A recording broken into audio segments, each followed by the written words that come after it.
اذا لم تستحي فافعل ما شئت. رضا عبد العال اللي طالع امبارح بيقول لك ان جماهير الاهلي لو زيزو ده عندهم كانوا باسوا على جزمته عشان يجدد، وجايين دلوقتي بيهاجموه ويقولوا بالونه. فاسمع الفيديو كده حبيب اخوك، وما تنساش اللايك والشير، وتعالى عشان نرد على الهجام. طبعا زيزو اللي النهارده بيرد على كل الناس وكل اللي هم بيقولوا مش عارف ايه وبالونه وما اعرفش ايه. لا، انتوا لو جه عندكم هتلحسوا جزمته وهتصيطوه في السماء. وانا بقصد الكلام دوت بناس مستقصده زيزو بقالها سنه وبالونه وبالون. امال اللي عندكم ايه؟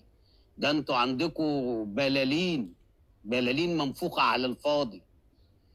وبرضه عايز ارجع واقول ده الفرق بين جمهور الزمالك واي جمهور تاني. شيكابالا لما ضيع ضربه الجزاء في ماتش السوبر المصري، شوف النهارده استقبال الجمهور له قبل الماتش وبعد الماتش. انما لو في جماهير تانية طالما مش عارف ايه بيقلبوا عليه خلاص الدنيا كده مصر وكده قله اصل. شوف بقى الفرق.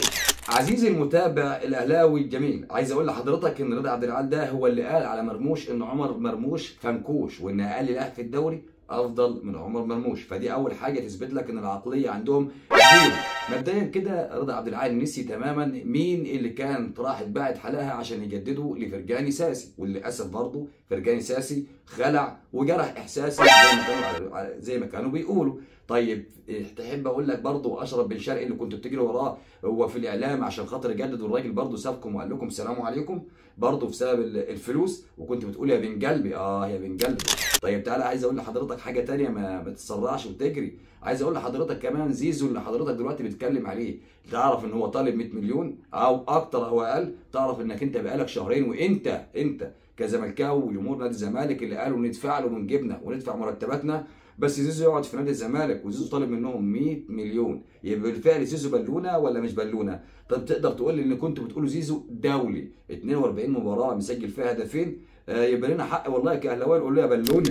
لكن تعالى بقى انت نتكلم في الصريح. النادي الاهلي اللي بتتكلم عليه انت، هات لي موقف واحد ان النادي الاهلي وجماهير النادي الاهلي جروا على ورا لاعب عشان يجدد. ده عبد الله السعيد اللي كان افضل لاعب في مصر في وقتها لما كان موجود مع النادي الاهلي وطلب 40 مليون، فالنادي الاهلي قال له طريقك اخضر وجدد وقال له شكرا ومع السلامه واستغنى عنه على طول.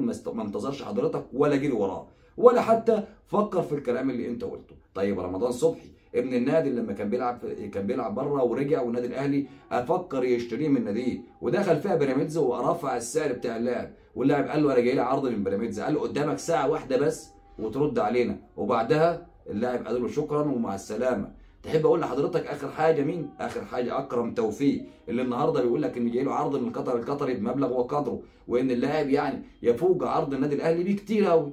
فالنادي الاهلي قال والله ده العرض اللي انا مقدمه، اسود منه مش هقدم. عايز تقعد مع نادي اقعد، عايز توكل على الله توكل على الله. هات لي مره كده ان جماهير النادي الاهلي وقفت ضد الاداره بسبب لاعب، ما اعتقدش. انما عندكم انتوا بتقفوا قصاد الاداره بسبب لاعب، وزيزو لازم يجدد وزيزو طالب 100 مليون وموافقين وعلى قلبكم زي العسل. يبقى ده حواركم حلوه انتوا مع بعض، فبلاش تدخل جماهير النادي اللي افضل منك انت شخصيا في حواراتك مع فرقتك وناديك.